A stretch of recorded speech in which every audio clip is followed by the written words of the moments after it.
"We never seem to have old-fashioned winters nowadays, do we, Mummy?" said Walter gloomily.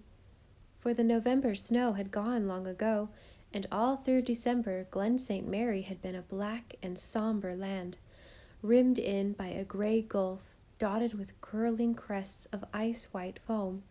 There had been only a few sunny days, when the harbor sparkled in the golden arms of the hills. The rest had been dour and hard-bitten. In vain had the Ingleside folks hoped for snow for Christmas, but preparations went steadily on, and as the last week drew to a close, Ingleside was full of mystery and secrets and whispers and delicious smells. Now, on the very day before Christmas, everything was ready. The fir tree Walter and Jem had brought up from the hollow was in the corner of the living room. The doors and windows were hung with big green wreaths tied with huge bows of red ribbon. The banisters were twined with creeping spruce, and Susan's pantry was crammed to overflowing. Then, late in the afternoon, when they all had resigned themselves to a dingy, green Christmas, somebody looked out of a window and saw white flakes as big as feathers falling thickly. "Snow! Snow! Snow!" shouted Jem. "A white Christmas after all, Mummy!" The Ingleside children went to bed happy. It was so nice to snuggle down warm and cozy and listen to the storm howling outside through the gray, snowy night. Anne and Susan went to work to deck the Christmas tree, acting like two children themselves, thought Aunt Mary Maria scornfully. She did not approve of candles on a tree. Suppose the house caught fire from them. She did not approve of colored balls. Suppose the twins ate them. But nobody paid any attention to her. They had learned that that was the only condition on which life with Aunt Mary Maria was livable. "Finished!" cried Anne, as she fastened the great silver star to the top of the proud little fir. "And oh, Susan, doesn't it look pretty?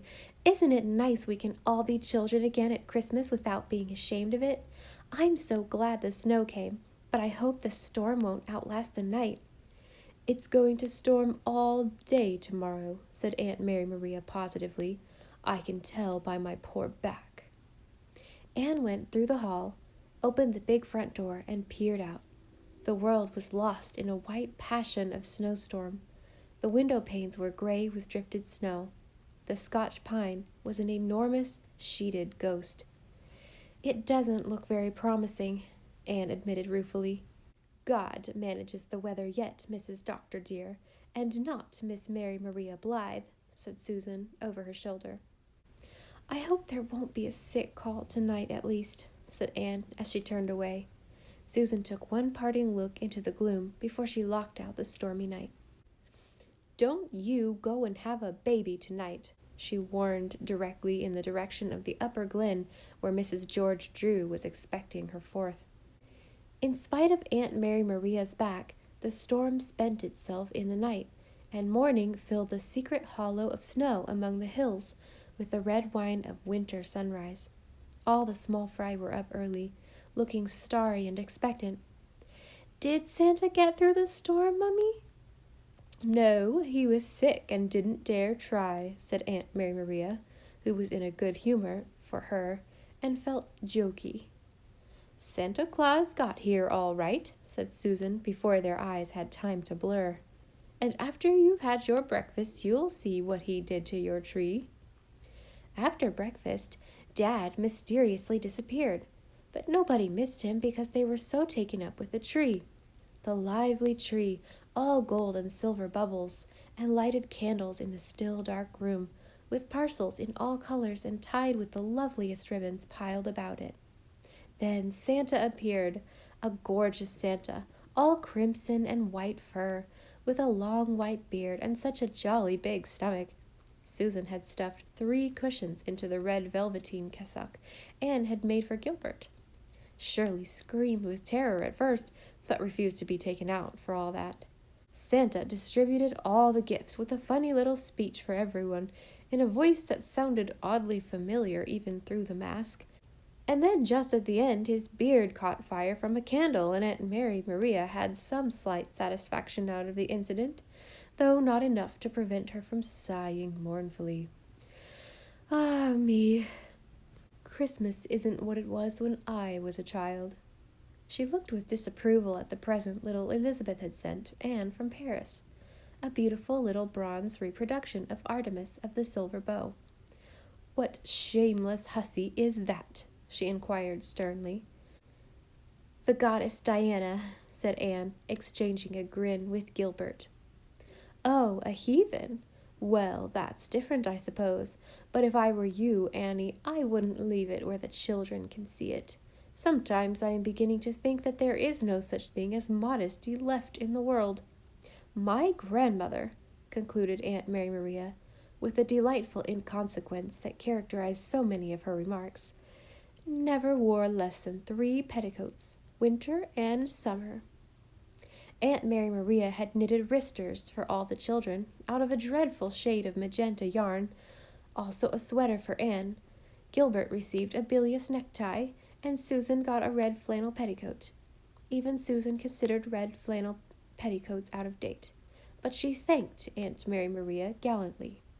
"Some poor home missionary may be the better of it," she thought. 3 petticoats indeed.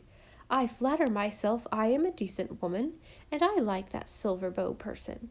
She may not have much in the way of clothes on, but if I had a figure like that, I do not know that I would want to hide it.